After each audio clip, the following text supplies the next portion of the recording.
ಗೊತ್ತಾ? ಈ ನಾಸ್ಟ್ರಿಲ್ನಲ್ಲಿ ಚೆನ್ನಾಗಿ ಅಂತ ಗಾಳಿ ತಗೊಂಡ್ರೆ ರೈಟ್ ಬ್ರೈನ್ ಆಕ್ಟಿವೇಟ್ ಆಗುತ್ತೆ. ರೈಟ್ ಬ್ರೈನು ಆಕ್ಟಿವೇಟ್ ಆದರೆ ನಿಮಗೆ ಒಳ್ಳೆ ಎಮೋಷನಲ್ ಬ್ರೈನ್ ಅದು. ಈ ಕಡೆಯಿಂದ ಗಾಳಿ ತಗೊಂಡ್ರೆ ಲೆಫ್ಟ್ ಬ್ರೈನ್ ಆಕ್ಟಿವೇಟ್ ಆಗುತ್ತೆ. Thinking, analysing, logical brain.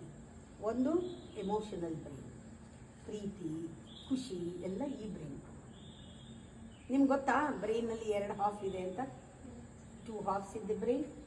Right brain active ಆಗಬೇಕಲ್ವಾ? ದಿನಾಗಲೂ ನೀವೇನು ಮಾಡಬೇಕು?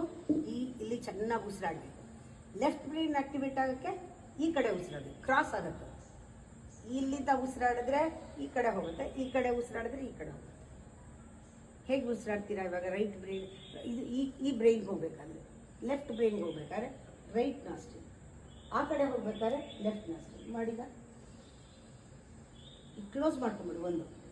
ಹಾಂ, ಉಸಿರಾಡು, ಮೇಲೆ ತಗೋ, ಈ ಕಡೆ ಬಿಡು. ಯಾವ ಬೆರಳು ಉಪಯೋಗಿಸ್ತಾ ಇದೆ? ಯಾವ್ದು ಹೇಳ್ಕೊಟ್ಟಿದ್ಯಾ? ಅದು ತುಂಬ ಕಷ್ಟ ಆಗುತ್ತೆ ಮಕ್ಕಳಿಗೆ. ಯಾವುದು ಅಂತ ಏನು ಗೊತ್ತಾ? ಈ 3 ಫಿಂಗರ್ಸ್ ಹಿಂಗೆಲ್ಲಿ only these 2 they can use. See easy. ಇದೇನು ಅಡ್ಡ ಬರಲ್ಲ. ಇದೆಲ್ಲ ಹೇಳ್ಕೊಟ್ರೆ ಅಲ್ಲ ಅವ್ರಿಗೆ ಕನ್ಫ್ಯೂಸ್ ಆಗುತ್ತೆ. ಬರೀ thumb finger, little finger, not these 3.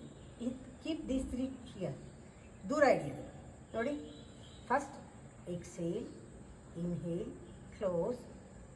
Simultaneously exhale, inhale, exhale, inhale. When you inhale, close this. ಆಮೇಲೆ when you exhale from here, simultaneously ಬೆರಳು ಚೇಂಜ್ ಆಗ್ತಾ ಇರಬೇಕು.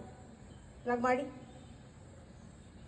ಸ್ಟ್ರೈಟಾಗಿ ಕೂತ್ಕೋಬೇಕು, ತಲೆ ನೆಟ್ಟಿಗೆ ಇಟ್ಕೋಬೇಕು, ಬೆನ್ನು ನೇರಾಗಿರಬೇಕು. ಮಾಡು. First exhale from the left, inhale from the same, close the left and open the right. Exhale from the right. Inhale from the same right and close the right. Exhale from the left. ಎಡಗೈಲಿ ಮಾಡಬಾರ್ದು ಚಿನ್ನ, ಬಲಗೈಲಿ ಮಾಡಬೇಕು. ಈ ಕೈ ತೀಟೆ ಮಾಡುತ್ತೆ, ಅದಕ್ಕೆ ಈ ಕೈನ ಹೀಗೆ ಇಟ್ಕೊಂಬಿಡಿ, ಇಲ್ಲ ಹೀಗೆ ಇಟ್ಕೊಂಬಿಡಿ. ಮಾಡಿಸ್ತೀಯ ಪುಟ?